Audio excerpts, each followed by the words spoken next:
Fala galera, beleza?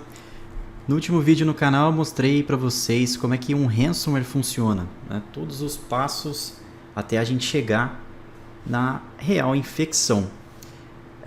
A gente falou isso de uma forma um pouco mais teórica, né? De uma infecção ou via web ou então via e-mail.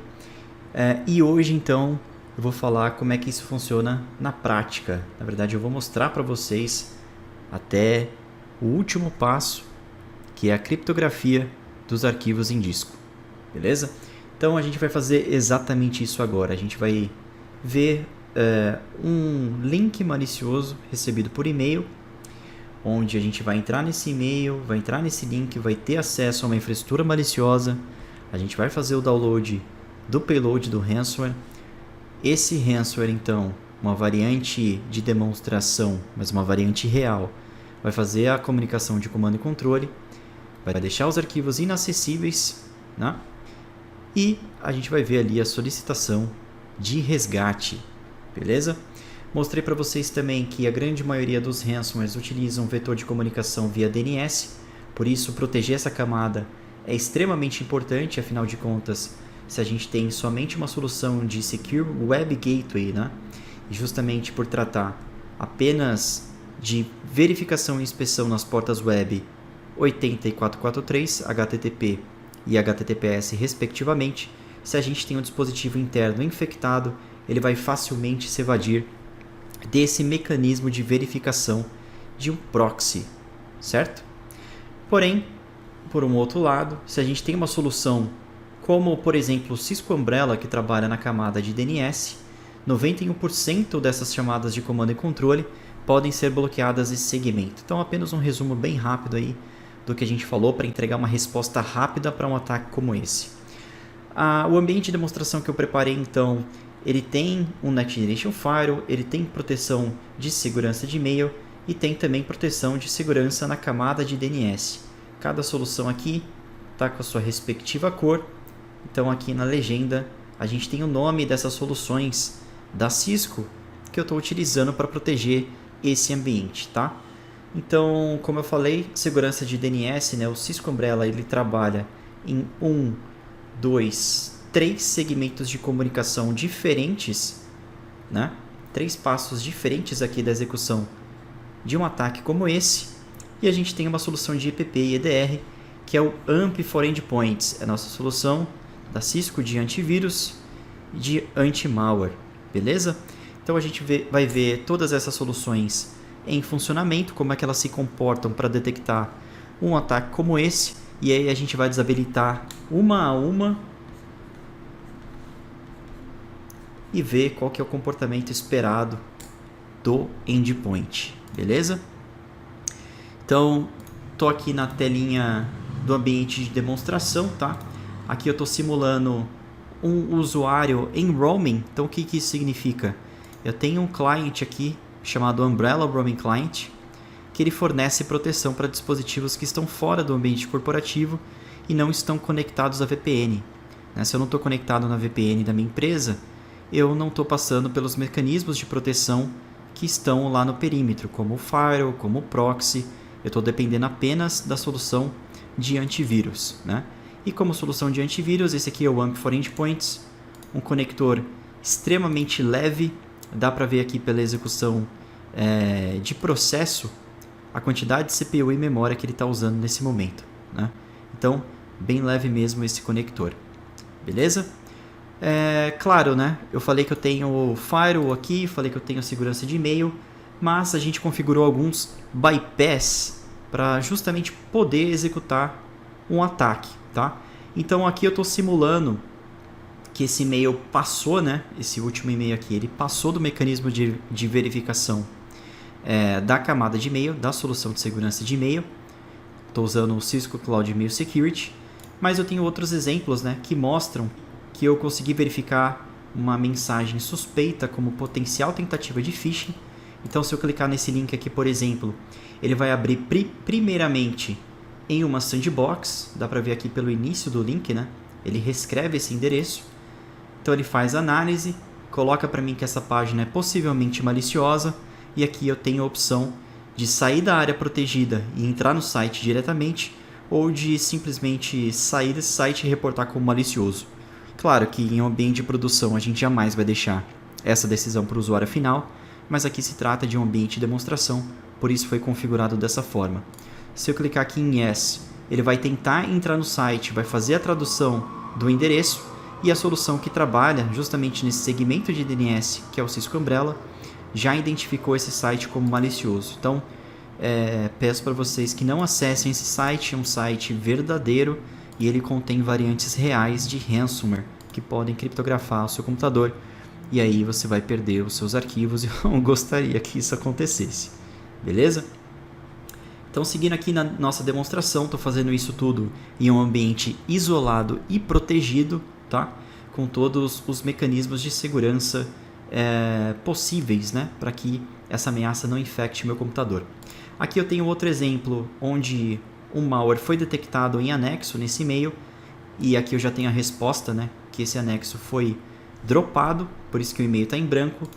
Em um ambiente de produção, isso aqui deveria ser transparente para o usuário final, justamente para não gerar nenhum tipo de questionamento. Então, deveria ser simplesmente assim. Mas, novamente, a gente configurou aqui um bypass para que esse e-mail seja recebido, só para a gente ver que no resultado final, né, essa ameaça ela foi removida desse e-mail e está tudo funcionando. Vou pular aqui alguns exemplos, vou para esse final aqui, que eu acho que é o mais interessante. Então, a gente está simulando aqui o usuário Chuck Robbins, tá? Esse é o nome aqui do nosso usuário. E ele está recebendo um e-mail aqui do Matt. Olha, eu escutei que você está indo para o Cisco Live, que vai ser em Las Vegas, e eu gostaria muito de ir também. Eu sempre quis ganhar bastante dinheiro ali nas mesas de cartas, e eu achei um site que tem vários aplicativos que te ensinam a contar cartas. Por que você não me fala qual que funciona melhor? Basicamente isso que ele está falando. Então pensa no seguinte, pessoal. Muito provavelmente, dentro do contexto de uma empresa, isso daqui poderia ser uma pessoa que você conhece, né, esse remetente. E partindo desse princípio da confiança, se esse cara aqui é seu amigo, muito provavelmente você clicaria nesse link. Por que eu estou dizendo isso? Porque, primeiro que o link chegou, né? Então isso significa que possivelmente isso daqui pode se tratar de um ataque dia zero. É exatamente isso que a gente está tentando simular. E também pelo quesito de confiabilidade pela informação que ele conhece. Então ele sabe de alguma coisa pessoal, né, de uma informação pessoal sua, que você está indo para um evento, que você está indo viajar. Então as chances, né, colocando tudo isso como resultado final, somando todos esses fatores, a chance de você clicar nesse link, ou de um usuário, né, clicar nesse link, é muito alta. E aí o que acontece? Né? A gente tem um endereço aqui, o comportamento esperado é exatamente esse, né? A página agora sendo bloqueada. Tá?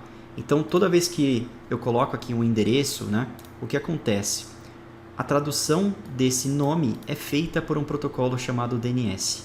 Tá? Isso é muito simples de testar, né? Vamos colocar aqui, por exemplo, dar um comando de ping no domínio google.com. O que vai acontecer? Ele vai alcançar, ele vai fazer essa tradução, né? Vai alcançar o endereço através do número, o endereço de IP, que é o que o computador entende, 172.217.15.110.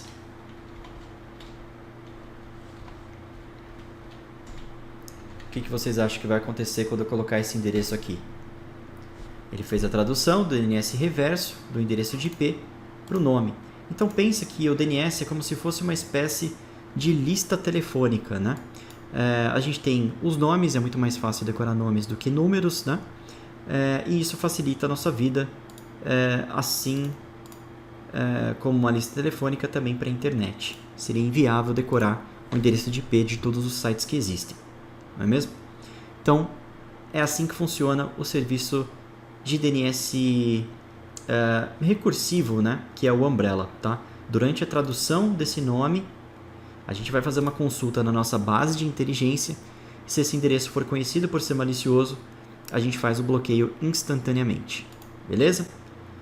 Bom, o que eu vou fazer agora é entrar nesse site novamente. Né? Aqui a gente está bloqueando. Então, eu vou parar esse serviço. novamente, ambiente de teste, então a gente tem toda a autonomia para fazer isso, né?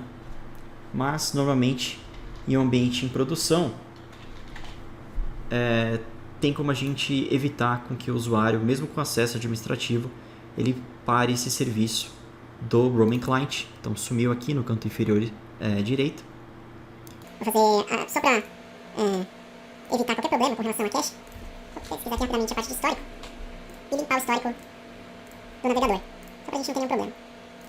Então, limpei o histórico, vou fazer o mesmo comando lá com privilégio administrativo no CMD, para limpar o cache do DNS, beleza? Opa. Vou tentar entrar aqui agora no site de novo.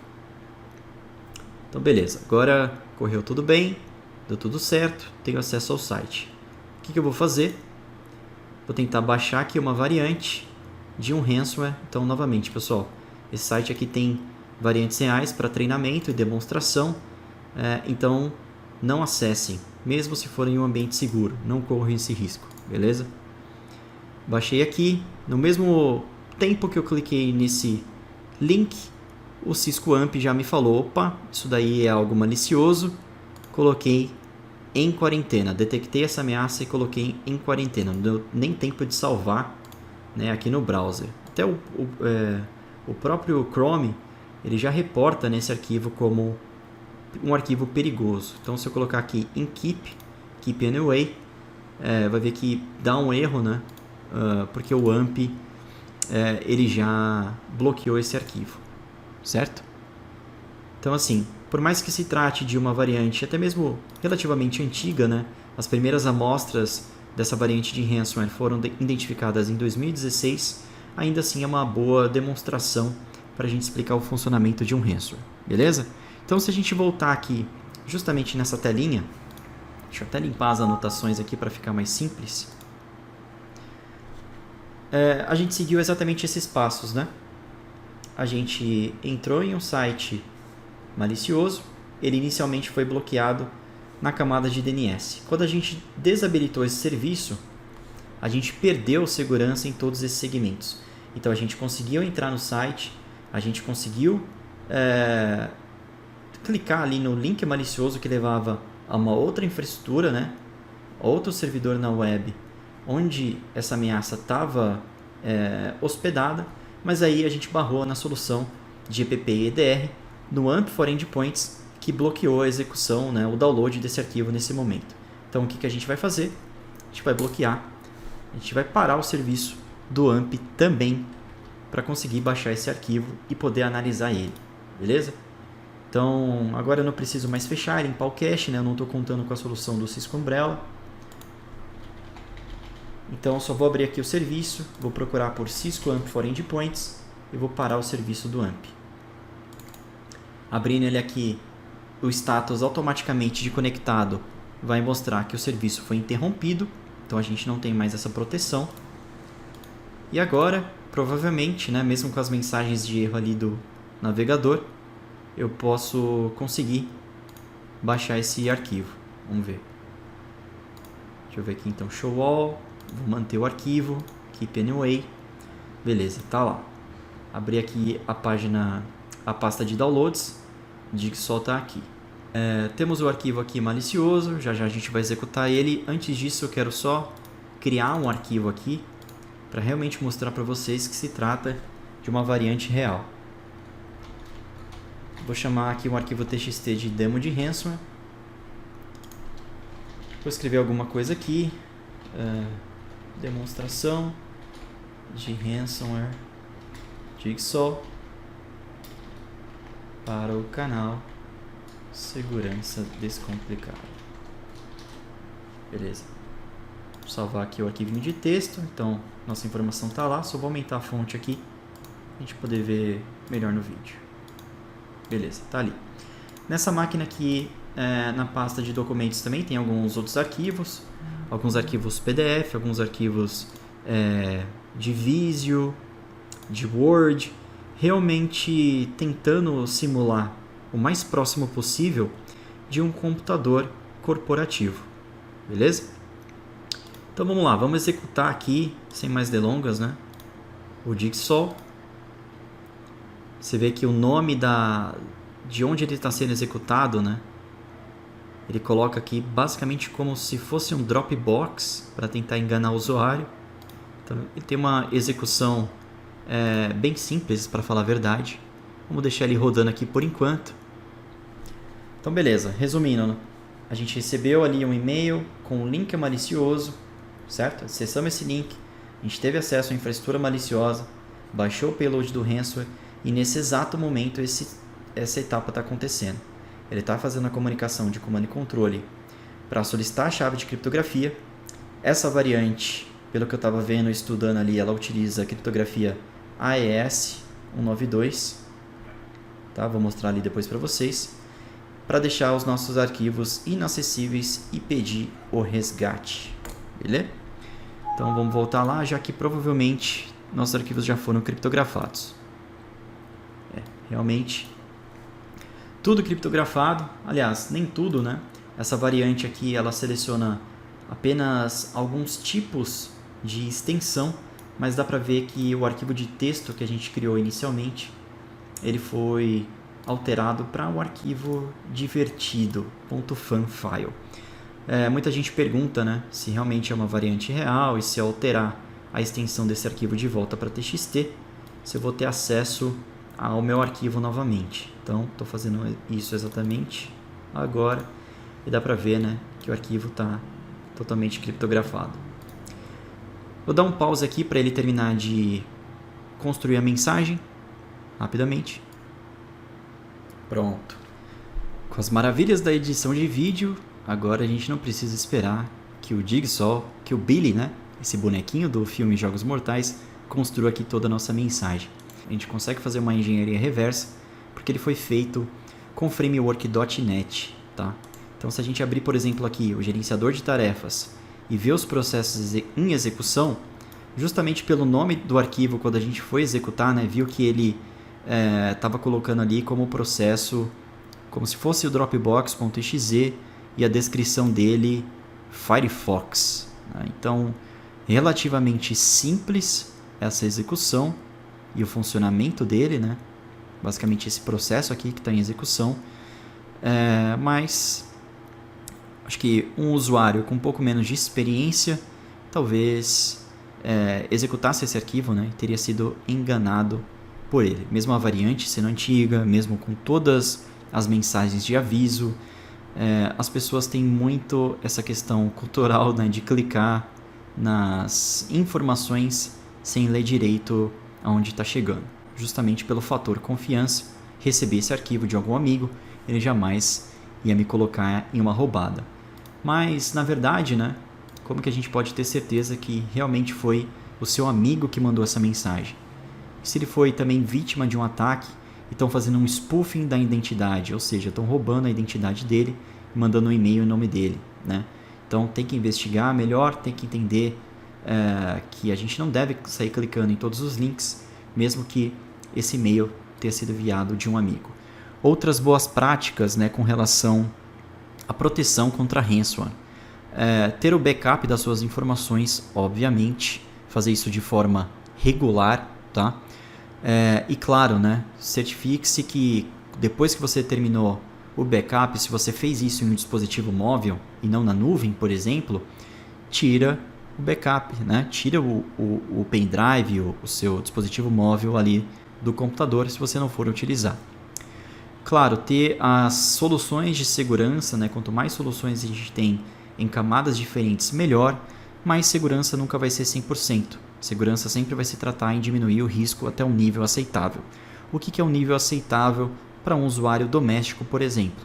É ter ali pelo menos um antivírus, né? Uma solução de proteção de segurança para a internet, por exemplo. Existem várias soluções no mercado, basta você dar uma pesquisada ali para ver a que melhor se encaixa nas suas necessidades.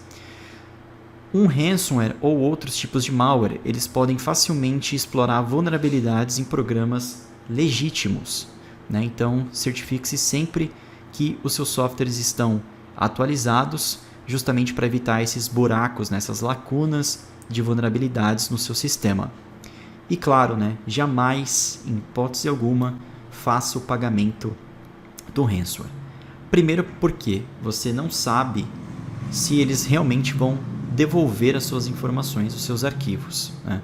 Você não sabe, por exemplo, se quem desenvolveu essa ameaça é realmente o detentor original da chave de criptografia, né? E outro motivo, você está financiando uma infraestrutura de cybercriminosos para que eles continuem desenvolvendo outros ataques, até mesmo mais avançados, digamos assim. Nesse caso aqui, eu vou mostrar para vocês, a gente vai fazer a engenharia reversa rapidamente desse programa, porque já descobri que ele foi feito em framework.NET, então a gente consegue facilmente explorar, né, e abrir, decompor esse programa, beleza? Então, para fazer isso, eu estou usando aqui um software chamado .peek. Já havia aberto aqui, né, algumas informações do background, do form, né, da infraestrutura main desse arquivo. E olha só que interessante, né? Ele mostra aqui como Bitcoin Blackmailer. Vou só arrastar a telinha aqui para baixo, mas dá para ver que tem um timer ali, né? E que um arquivo vai ser deletado. Enfim, ele coloca esse conceito de crescimento exponencial. Então, se você não fizer o pagamento, dá essa sensação de urgência, né? Mas se você fechar ali o processo, enfim, tem algumas formas da gente parar essa conta aqui para que ele não delete os arquivos, tá? Para que você tenha tempo ali para poder fazer a descriptografia, beleza? Como eu não tenho nenhum arquivo aqui, com certeza a gente vai fazer isso em menos de uma hora. A gente tem tempo suficiente para poder entender como é que esse ransomware funciona. Então só vou arrastar aqui para baixo, para fora da nossa vista, para a gente poder analisar o Bitcoin Blackmailer, que era justamente o nome original dessa variante. Então, rapidinho aqui, sem entrar muito no conceito técnico, aqui na função main a gente consegue abrir algumas dessas configurações, né? Essa daqui, o config.cs, sendo a principal. Por quê?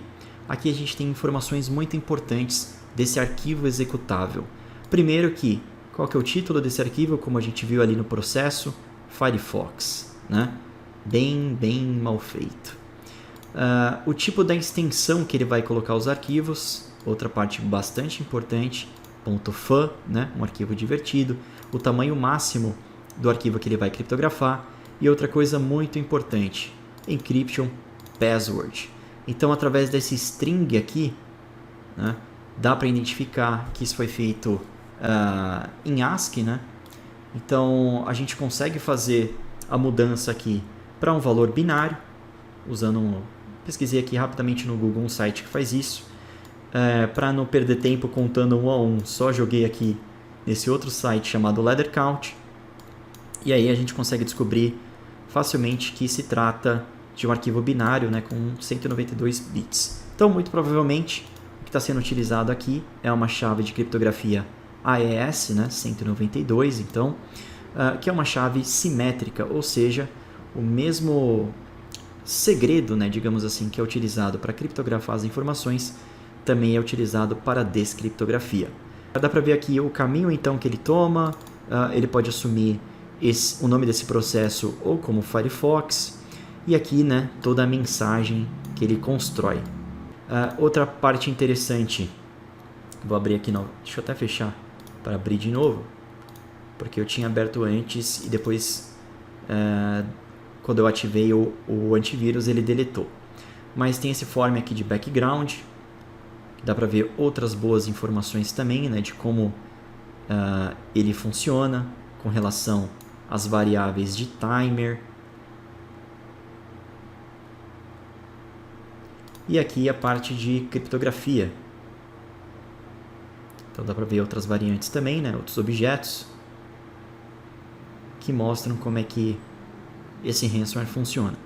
Então, assim, nada muito complexo, tá? Extremamente simples, na verdade. Esse outro form game aqui também é bem interessante. Dá para entender um pouco mais da construção desse malware, né? Dá para ver aqui que ele está colocando essa extensão nos arquivos criptografados. Outra informação importante, né? Esse address.txt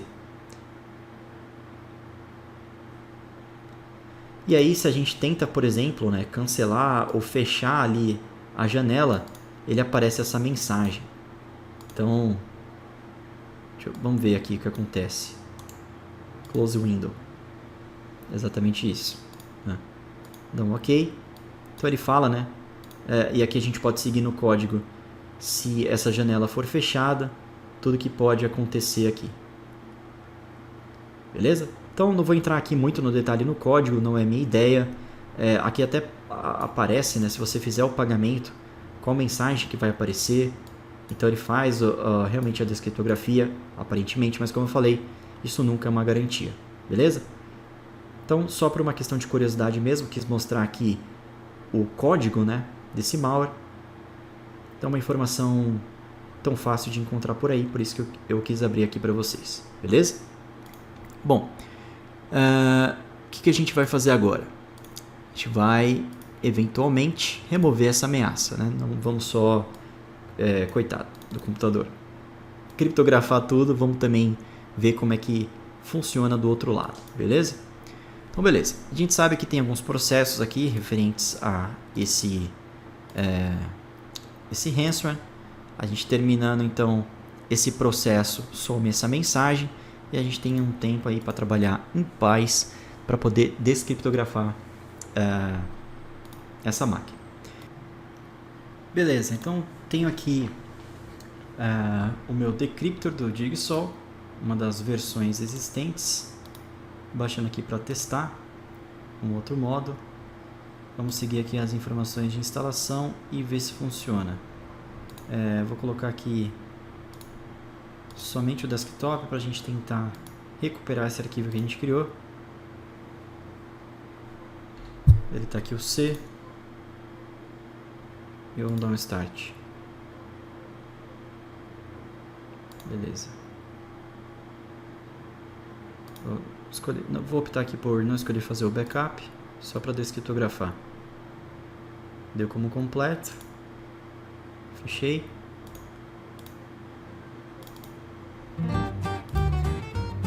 Bom. Aparentemente não aconteceu nada, né?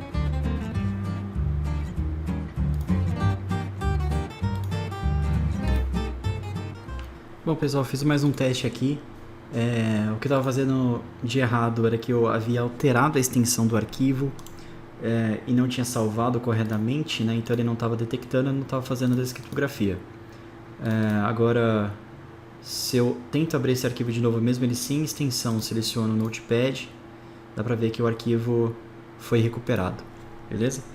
Então, a gente tem agora todas as informações aí, eu vou colocar o link na descrição para vocês, do Decryptor, que eu encontrei, de outras variantes, e também tem uma forma, né, de vocês verificarem, por exemplo, qual ransomware que atingiu, qual variante, né, do ransomware que atingiu o computador de vocês. Tem esse site então que eu também vou deixar na descrição, chamado ID Ransomware.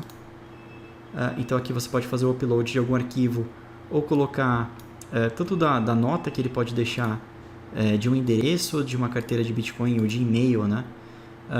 Ou até de um arquivo criptografado, e aí ele consegue detectar para vocês qual variante de todas essas, né, que ele consegue detectar, e dá para saber se existe alguma forma de fazer a descriptografia, beleza?